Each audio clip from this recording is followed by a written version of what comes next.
Irmãos, vamos abrir então a palavra do Senhor em Lucas capítulo 14. Nós temos seguido o lecionário e hoje nós vamos falar sobre Lucas capítulo 14. O tema da mensagem de hoje é a racionalidade do Evangelho e o custo do discipulado. Como a Doris falou, nós teremos pastor somente em julho e o conselho da comunidade fez uma lista de pessoas que vão estar trazendo a mensagem e hoje o culto ele ficou responsável pela juventude da igreja. E lembrando que a Ana falou no último culto, nós estamos precisando de pessoas no louvor. Esse louvor não está saindo muito bem, peço desculpas, mas nós estamos numa fase de readaptação. Então, se alguém tem algum dom e quer servir o Senhor no louvor, por favor, procure a Ana. Tenham paciência conosco, os jovens. Tenham paciência especialmente comigo nesse momento, na exposição da palavra. Amém? Então, vamos ler então o Evangelho. Lucas capítulo 14, os versos 27 ao 33.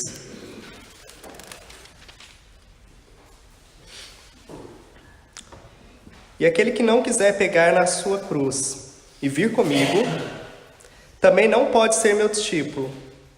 Se algum de vós quiser construir uma torre, não começará primeiro por se sentar e fazer os cálculos do que vai gastar, para ver se tem possibilidade de acabar?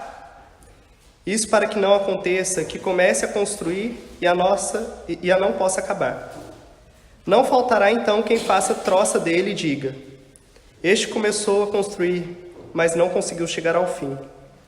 Ou, se um rei tiver que fazer guerra a outro rei, não começará por se sentar para pensar bem e ver se com 10.000 homens pode fazer frente ao exército de 20.000 que vem contra ele? Se vir que não, manda embaixadores a esse rei, que ainda está longe, e pergunta-lhe as condições para fazerem a paz. Da mesma maneira, se não deixarem tudo o que vos pertence, não podem ser meus discípulos. Vamos orar? Pai, fala aos nossos corações nessa manhã. Senhor, a Tua palavra, ela é suficiente para nos instruir, para nos consolar, nos exortar, nos edificar, Senhor Deus. E pedimos em especial, Senhor, que nessa manhã o Senhor trabalhe nos nossos corações. Senhor, nos ensine o que é ser um discípulo. Nos ensine, Senhor Deus, o preço e o custo de seguir-te, Pai. No nome de Jesus. Amém. Irmãos, a última vez que eu preguei a igreja, eu falei sobre a questão da graça de Deus para nós pecadores. Hoje eu vou falar que essa graça ela não é barata. Tem um livro de Dietrich Bonhoeffer que ele faz uma comparação entre a graça barata, uma graça falsa, e o custo da graça verdadeira. E até o Senhor, como está aqui em cima, é pela graça, é gratuito. Entretanto, custou caro para o Senhor Jesus. E por isso que nós não podemos tratar essa graça de modo banal. Eu vou pedir para a Débora me dar um aviso, porque a última vez que eu preguei eu falei rápido demais. Alguns irmãos vieram me falar isso, então se eu estiver falando rápido demais, faz um sinal para mim que eu diminuo a velocidade. Meus irmãos, o texto de hoje eu separei em 3 partes. O primeiro é os passos que o Senhor está mostrando para nós, que é negar a si, tomar a cruz e seguir a Jesus. O segundo é o cálculo e o custo do discipulado. E o terceiro é a recompensa. Esses são os 3 pontos. Esse mesmo texto que está em Lucas, capítulo 14, 27 ao 33, que é uma negativa, o Senhor começa com uma negativa, ele fala: aquele que não quiser pegar a sua cruz e vir comigo, também não pode ser meu discípulo. Nós encontramos ele lá em Lucas 9, 23. Eu vou ler para os irmãos. O Senhor ele fala em Lucas 9, 23. Se alguém quiser me acompanhar, negue-se a si mesmo. Carregue com a sua cruz todos os dias e siga-me. Outras versões diz: aquele que quiser vir após mim, negue-se a si mesmo, dia após dia, tome a sua cruz e siga-me. Jesus, nesse texto, ele está a fazer um convite para nós. E, ao mesmo tempo, ele está a demonstrar o custo desse convite.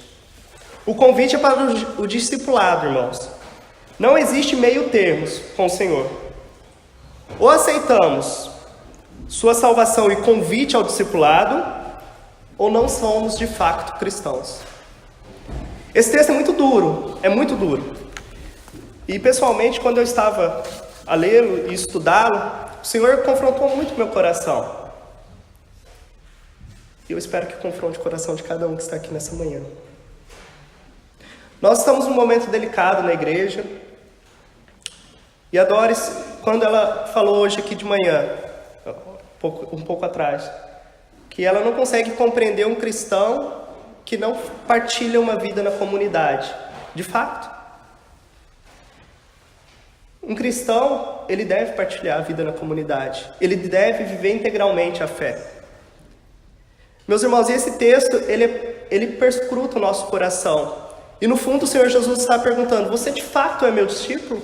De fato você tem me seguido? De fato você tem carregado a cruz?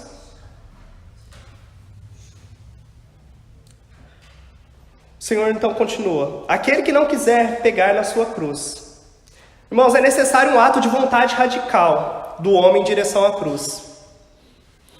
Cá nesse ponto nós não estamos a falar de salvação. Obviamente que a salvação, ela independe da nossa vontade inicial. Ou seja, nós sabemos, a nossa teologia defende que o Senhor é que nos revive primeiro, para depois nós irmos em direção a Ele. Contudo, apenas os salvos são discípulos. Logo, só os salvos têm esse ato de vontade de abraçar a cruz de Jesus. Não se trata de abraçá-la para receber a salvação. Antes se trata de um teste para sabermos se somos ou não salvos. A lógica do Senhor Jesus é a seguinte: se você tem negado a sua vontade e abraçado a cruz, é um bom indicativo que você pertence ao povo de Deus. Se você não tem feito isso, é melhor você reanalisar a sua vida. É o que o Senhor tem dito. Mas o que é tomar a cruz? Para nós, a cruz é um símbolo cristão, tem aqui na igreja. Para nós, a cruz é algo tão importante. Nós pensamos na cruz como o nosso Salvador sofrendo e morrendo pelos nossos pecados. De fato, isso é verdade. Só que essa é uma parte do Evangelho. A outra parte do Evangelho é que nós também devemos seguir os passos de Jesus. Meus irmãos, tomar a cruz reveste de um imperativo negativo e de outro positivo. É uma ordem negativa e positiva ao mesmo tempo do Senhor Jesus. A primeira, o negativo, é nós negarmos a nós mesmos, abdicarmos da nossa vontade.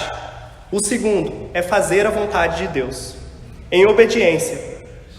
Por isso que negar a si mesmo e tomar a cruz está interrelacionado, está conectado. O discípulo que nega a si é aquele que tem ousadia o suficiente, como observa um comentarista bíblico desse texto, William Hendrickson, de dizer de uma vez por todas, não ao seu velho eu. O eu que se acha separado da graça de Deus. Uma pessoa que se nega, renuncia toda a sua confiança no que ela é por natureza. E depende para a salvação tão somente de Deus. Uma pessoa que nega a si mesma, ela deixa de confiar em si e passa a confiar em Cristo. Mas não apenas para a salvação, mas para tudo na sua vida. Meus irmãos, mas tomar a cruz é prático, e por isso que eu denomino essa mensagem da racionalidade do Evangelho. Nós vamos ver que mais para frente, quando o Senhor fala do custo e do homem que deve calcular, ele quer dizer absolutamente o seguinte: olha, vocês deveriam pensar bem para me seguir. Vocês deveriam pensar bem os custos que isso vai ter. Por isso que eu digo que tomar a cruz é prático. Precisamos, obviamente, da graça de Deus para agir, mas mesmo assim é algo prático. Sabemos se estamos ou não a caminhar em direção à cruz, se estamos ou não com a cruz nas costas. Se eu perguntar para cada um de vocês, você tem carregado a cruz de Cristo? A cruz que o Evangelho lhe proporciona?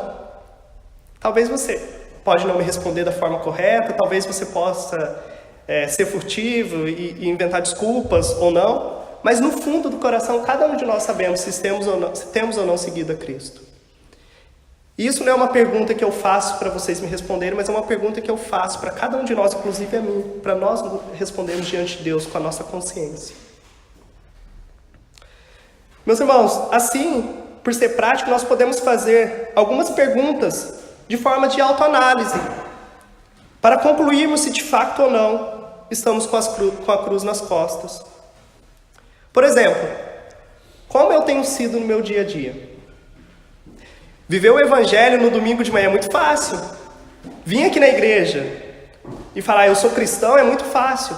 Seja por tradição, seja porque a minha família me trouxe e eu fiquei, ou seja porque realmente eu preciso ter minha consciência em paz com Deus, eu penso. Então eu vou no domingo, no culto. Mas será que de fato isso é ser cristão?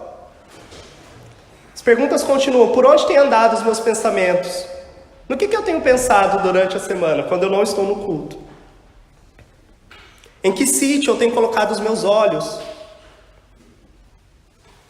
Sabe aquele lugar, aquela ação, aquele pensamento? Sim, todos nós sabemos, né? Aquele pensamento, aquela ação, aquilo que nós sabemos que não devemos fazer. Ainda que algumas dessas coisas sejam normais para o mundo. Ou algo seja moralmente aceitável, mas eu sei que é um caminho de tentação para mim. Será que eu tenho negado a mim mesmo? Será que eu tenho negado a minha vontade? E mais, meu coração tem confiado em quê para me dar esperanças? No que nós temos depositado o nosso coração como esperança última da nossa vida? Existe algo no mais profundo do meu coração que eu diga, se eu tiver isto, se eu conseguir isso, eu serei feliz, completo, ou finalmente poderei descansar. Sabe quando você lança todas as suas expectativas em algo, e você fala, poxa, se eu conseguir isso, eu estarei descansando. Meus irmãos, se isso não for Jesus, provavelmente nós estamos negando nossa cruz nesse momento. Esses são testes perscrutadores. Mas o texto continua, o Senhor Jesus continua. E vir comigo também não pode ser o meu discípulo. Então primeiro ele fala, olha, aquele que não quiser se negar, depois continua. E vir comigo também não pode ser meu discípulo. Nós não apenas devemos abraçar a cruz, mas também devemos seguir os passos de Jesus. Seus passos de como viveu, seus passos para a crucificação, seus passos de entrega a Deus, a aguardar com fé a justiça do Pai e o cumprimento de suas promessas, sem a qual jamais poderemos segui-lo. Mais uma vez nós vemos a praticidade desafiadora de Jesus. O Mestre caminhou a vida toda em direção à cruz, por que nós haveremos de recusá-lo? Esse é um indicativo forte, meus irmãos, da racionalidade do Evangelho, que nos amarra, como eu disse, ao próximo versículo que o Senhor irá proferir, que trata dos custos de segui-lo. É prático porque Jesus não é o tipo de mestre que afirma para fazermos algo sem que ele mesmo tenha feito. Pelo contrário, o Senhor Jesus foi o primeiro que ofereceu a sua vida por nós, para que pudéssemos seguir os seus passos. Como diz Brian Zahant, um pastor, quando Jesus orou, por exemplo, para que seus inimigos fossem perdoados, quando lhe cravaram os pregos nas mãos, estava a viver o seu próprio sermão e validar o seu direito de pregar. Depois disso, ninguém podia ousar afirmar que o ensino de Jesus não era prático. Jesus vivera e morreu por ele. e fora vingado por Deus na ressurreição. Meus irmãos, Jesus deu o exemplo maior para nós. Jesus entregou a vida dele por nós, mas ele viveu uma vida santa de obediência ao Senhor. Ele viveu de forma prática o Evangelho. Ele não é um tipo de mestre que fala, faça o que eu não faço. Não, ele deu o exemplo primeiro, para depois seguirmos os passos dele. Por isso que nós devemos ouvir o que diz lá em Efésios 4, do 22 ao 24, quando o apóstolo Paulo diz: quanto ao trato passado, vos despojeis do velho homem, que se corrompe segundo as concupiscências do engano, e vos renoveis no espírito do vosso entendimento, e vos revistais do novo homem, criado segundo Deus, em justiça e retidão procedentes da verdade. Ou seja, o apóstolo Paulo está a dizer: olha, deixa as amarras das suas tentações, dos pecados, do seu velho homem para trás. Olhe para frente, se revista do novo homem, siga o Senhor Jesus Cristo. Que é mais ou menos o que o Senhor está a dizer. Tome a sua cruz. Irmão, só que isso é difícil. Isso nos custa. Tomar a cruz não é algo fácil. Negar a nossa vontade não é algo fácil. Por isso o Senhor ele continua no texto. E nós entramos na parte 2 do nosso sermão. O cálculo e o custo do discipulado. O Senhor nos deixa claro que, de fato, tudo tem um custo. Isso tem um custo alto. E que segui-lo é um ato racional. Bem calculado. Meus irmãos, Jesus nunca escondeu o preço de partilhar a vida com Ele. Mas assim também como Ele nunca escondeu os tesouros de partilhar a vida com Ele. O texto continua então: se algum de vós quiser construir uma torre, não começará primeiro por se sentar e fazer os cálculos do que vai gastar, para ver se tem possibilidade de acabar? Isso para que não aconteça que comece a construir e não possa acabar. Não faltará então quem faça troça dele e diga: este começou a construir, mas não conseguiu chegar ao fim. Entregar-se verdadeiramente a Jesus tem um alto custo. Qual de nós, por acaso, pensamos nisso? É isso que o texto está a nos dizer. Qual de nós, quando levamos a nossa vida, o nosso coração do Senhor Jesus, pensamos no custo que tem isso? Muitas vezes, muitas pessoas, muitos de nós, vamos até o Senhor Jesus com as emoções, com o nosso coração, porque estamos apaixonados pelo Senhor e falamos: Senhor, nós nos entregamos ao Senhor. Mas o Senhor Jesus está perguntando: você sabe o custo disso? Você sabe o preço que tem me seguir? Porque tem um preço. É barato, a graça, ela não é barata, é de graça, mas tem um custo. Porque custou caro para o Senhor. Custou caro. O próprio Pai dá o Filho dele em resgate a nós. Vai custar alguma coisa para nós também. Felipe, mas o que custa? O que vai custar? Meus irmãos, no reino de Deus há espaço para as emoções. Contudo, seguir a Jesus é uma decisão racional, muito racional. É uma conscientização de que custará a nossa vida. Esse é o preço. Entretanto, é a conscientização que receberemos a nossa vida de volta totalmente transformada pelo Senhor. Por isso que o verdadeiro discipulado requer que façamos todos os cálculos do que vamos perder e do que vamos receber. O verdadeiro discípulo, meus irmãos, sabe que só poderá concluir com êxito sua caminhada se de fato estiver em Jesus. Os custos devem ser calculados, mas o discípulo verdadeiro ele não tem opção. Ele se lança na vida do discipulado. O cálculo é para tomarmos ciência, não para sermos daqueles que soltam o arado e voltam para trás. O Senhor ele tem falado nesse texto: olha, calcule o custo de me seguir. Calcule o custo de você ser um discípulo. Mas eu não estou falando isso para você calcular e fugir. Eu estou a falar para você calcular e me seguir. Para você ter ciência que você deve me seguir. Por mais que seja alto o preço. O Senhor continua no texto.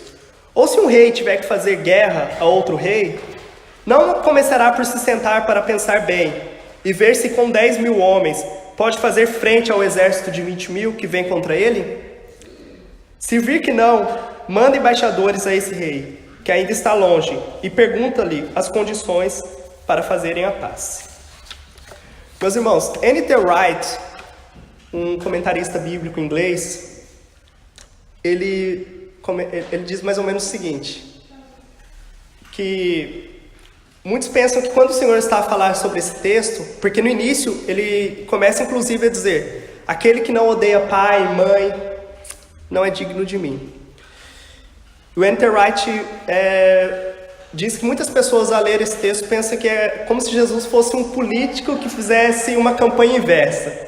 Como se esse político chegasse e falasse: olha, vocês querem me seguir? Vai custar tudo. Vocês têm que odiar a vossa vida. Vocês têm que odiar a vossa família. Quem ia seguir um político assim? Ninguém, né? O político geralmente ele faz promessas muito boas. Mas na verdade o N.T. Wright disse que o que Jesus estava a dizer nesse momento era mais ou menos como se estivéssemos em uma expedição, numa escalada de uma montanha, e o caminho agora é muito íngreme, e é muito custoso, o caminho é muito difícil. E se continuarmos a caminhar, a nossa vida vai correr risco.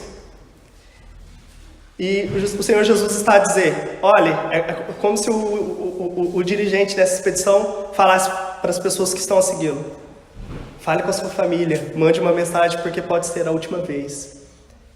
O Senhor Jesus ele estava a falar dentro de um contexto também, porque a cidade de Jerusalém ela seria destruída no ano 70 depois do Senhor. E havia uma grande perseguição sobre a igreja. E o Senhor Jesus estava a dizer literalmente para os discípulos: tome a vossa cruz. Todos eles morreram pela causa do Evangelho. Então, nós conseguimos perceber muito melhor o que o Senhor quer dizer com isso. Ou seja, o Evangelho tem um alto custo. Claro que, irmãos, hoje nós temos liberdade religiosa, nós expressamos a nossa fé, ainda que em muitos contextos há uma perseguição religiosa, eu pesquiso um pouco sobre isso. Entretanto, o texto é desafiador no sentido de: será que estamos dispostos a dar a nossa vida pelo Evangelho de fato? Se hoje o contexto todo de liberdade religiosa que temos acabar e houver uma perseguição na igreja, será que ficaríamos? Será que defenderíamos a nossa fé? Será que eu estaria disposto a defender o Evangelho acima de tudo, acima da minha própria vontade? Será que eu estaria disposto a viver integralmente a fé? E mais, será que nós vivemos integralmente a fé? Quando numa roda de amigos, eles não são cristãos, eles falam qualquer coisa que não condiz com o Evangelho, será que eu vivo integralmente a fé ali? Será que eu tenho ousadia o suficiente de falar do Evangelho? Porque lá no capítulo 9, o Senhor Jesus disse: olha, se você não negar a si mesmo, tomar a sua cruz, me seguir, se você tiver vergonha de mim, eu também vou me envergonhar de você diante do Pai. Ou seja, você não está vivendo a fé.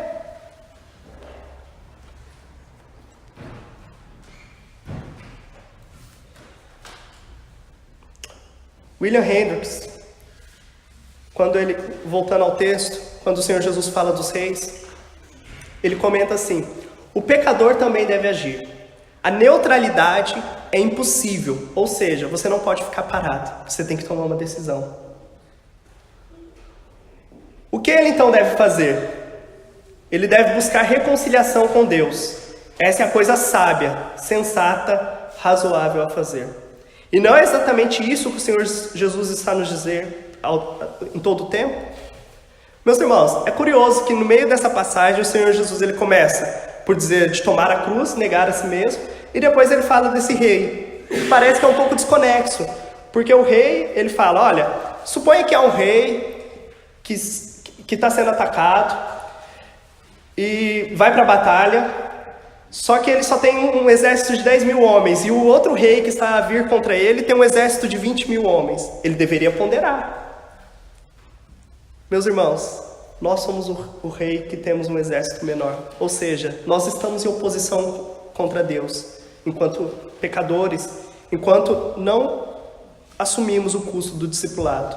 E por isso que o Senhor Jesus está a dizer: é melhor você calcular o custo e ter paz com Deus. Ou seja, e nós só podemos ter paz com Deus mediante Cristo, mediante a entrega de fato ao Senhor. Por isso é uma atenção para cada um de nós. Se nós ainda não estamos na fé, se ainda não recebemos a Cristo como nosso Salvador, é melhor corrermos. Hoje meu devocional de manhã, lá em Isaías 55, o profeta fala: busque ao Senhor enquanto pode achá-lo, invocar enquanto ele ainda está perto, porque vai chegar um dia que ele não vai estar. Vai chegar um dia que não vamos ter mais opção.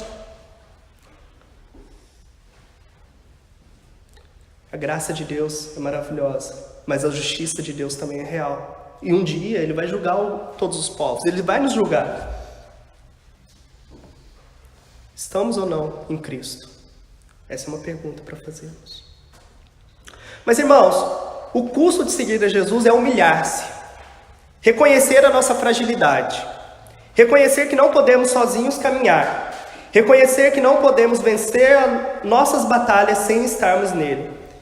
Reconhecermos que precisamos da paz de Deus em nós. O mais alto custo de um homem que se torna discípulo, assim, é deixar o seu orgulho presunçoso de lado. Não importando mais com seus atos, com seus recursos, sejam financeiros, suas capacidades intelectuais, etc. Antes, ele apenas vai diante de Cristo e se rende aos pés dele, aquele que tudo pode. Meus irmãos, o custo é tornar-se dependente de Jesus. Por isso que o Senhor termina o texto a dizer: da mesma maneira, se não deixarem tudo o que vos pertence, não podem ser meus discípulos. Repare, não é se não deixar sua casa, sua família, sua profissão. Jesus diz tudo. Tudo. Isso me choca. Isso deve chocar cada um de nós. Porque nós podemos pensar que estamos na fé e não estarmos. Repare, eu não quero atacar a confiança da salvação, a perseverança dos santos. Essa é uma das doutrinas que nós defendemos. E Jesus falou dela. Mas é verdade que também, na última ceia, o Senhor Jesus, ele senta diante dos discípulos e ele fala: um de vós vai me trair. Um de vós não pertence ao povo de Deus. E aí os discípulos começam a perguntar, cada um: sou eu, Senhor? Sou eu? E o Senhor diz: aquele que molhar o pão na bebida comigo, só que e comer junto comigo, esse é o que me trairá. Todos fizeram isso.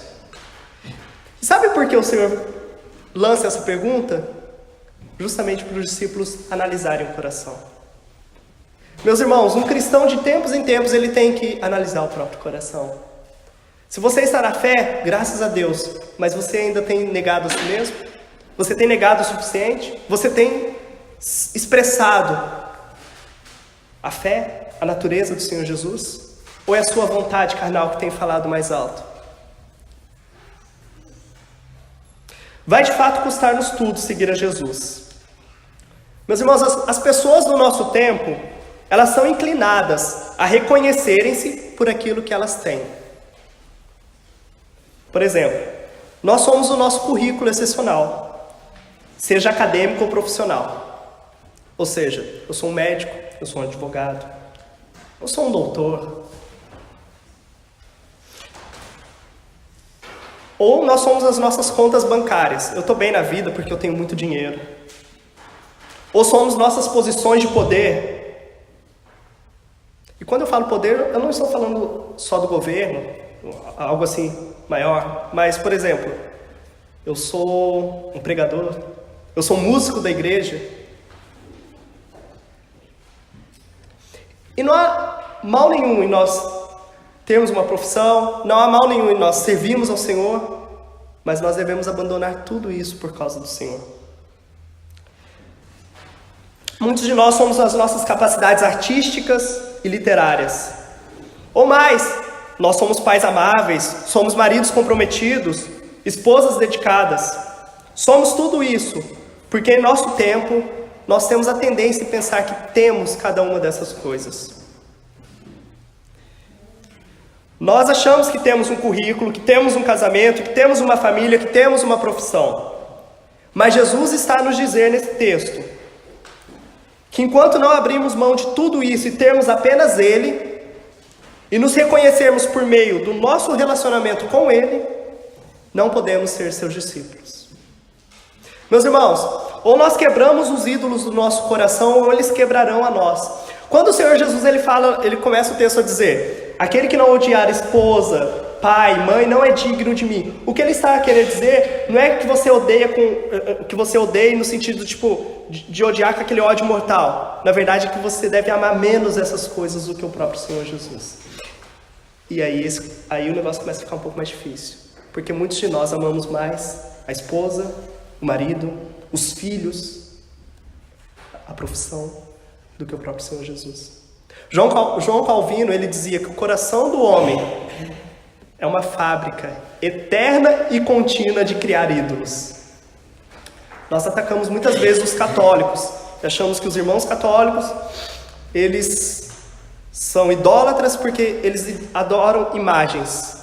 Mas eu nunca esqueci de um pregador, A.W. Tozer, que dizia exatamente, olha, nós falamos que os católicos adoram porque eles adoram imagens. E nós? Quantos ídolos nós temos no coração que ninguém vê, mas nós temos? E temos muitos. Por isso que a centralidade do Evangelho é: destitua dos seus ídolos e adore somente a Deus verdadeiro. Se você pegar as Escrituras, do início ao fim, o Senhor Jesus vai estar, o nosso Deus, Ele vai estar a dizer exatamente isso: abandone os ídolos, abandone os falsos deuses. Irmãos, será que você tem amado alguma coisa ou alguém mais do que o Senhor Jesus? Se você disser absolutamente não, rapidamente, é melhor consultar o coração, porque nós temos a tendência de fazer isso. E ser discípulo é abandonar essas coisas.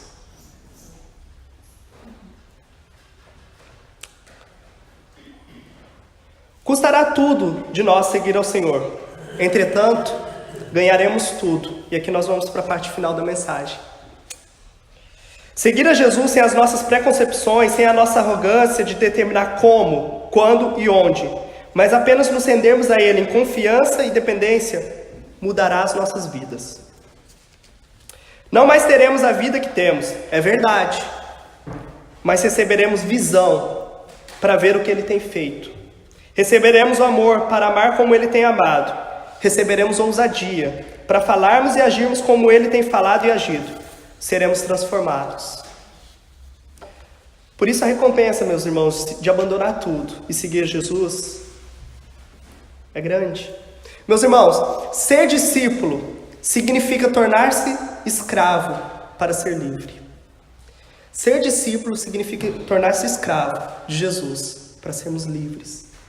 Quando nós submetemos o nosso coração, como o apóstolo Paulo dizia, eu sou escravo de Cristo, ele na verdade era livre.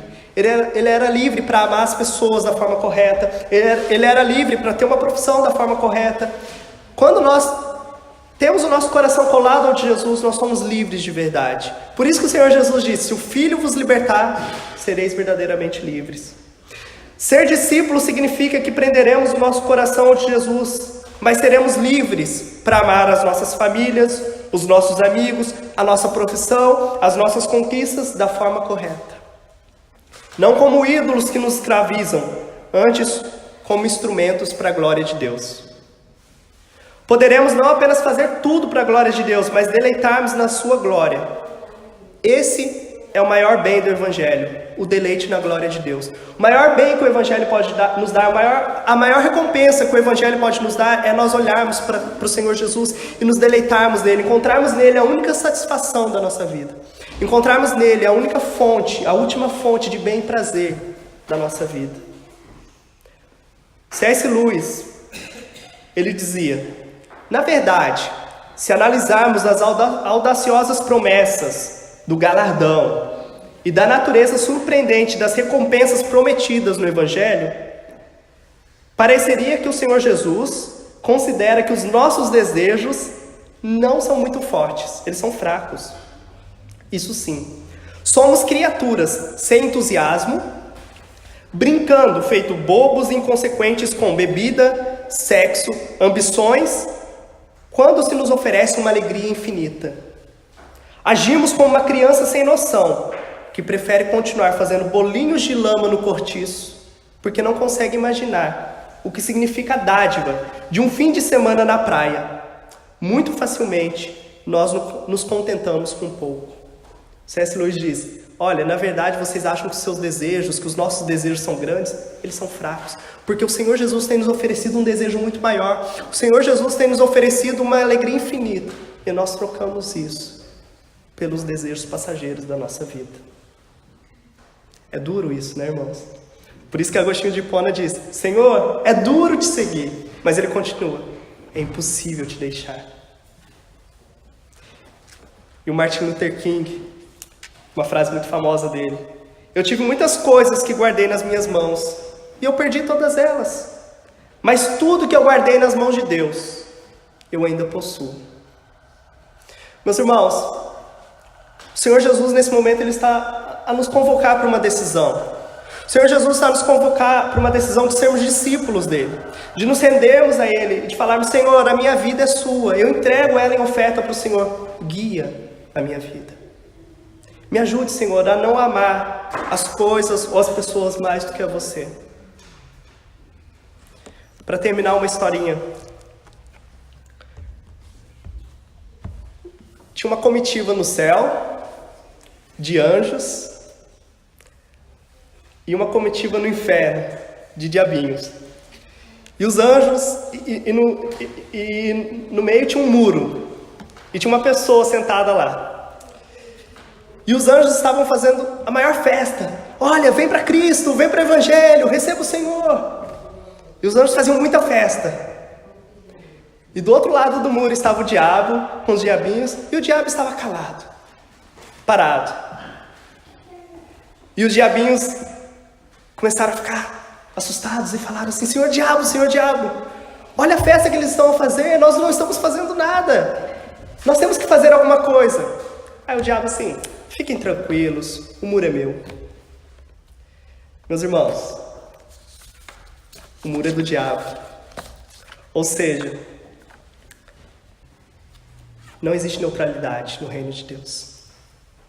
O reino de Deus é um reino ativo, é racional, mas carece de uma decisão. Enquanto nós estivermos na dúvida, melhor analisarmos a situação. Eu sei que é duro falar disso e é duro para a minha própria vida.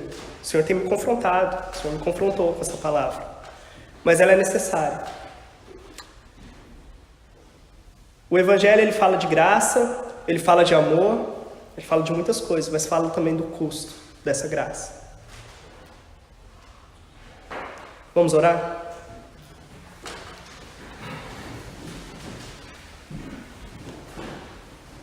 Senhor Deus, Pai, duro é te seguir, Senhor Deus.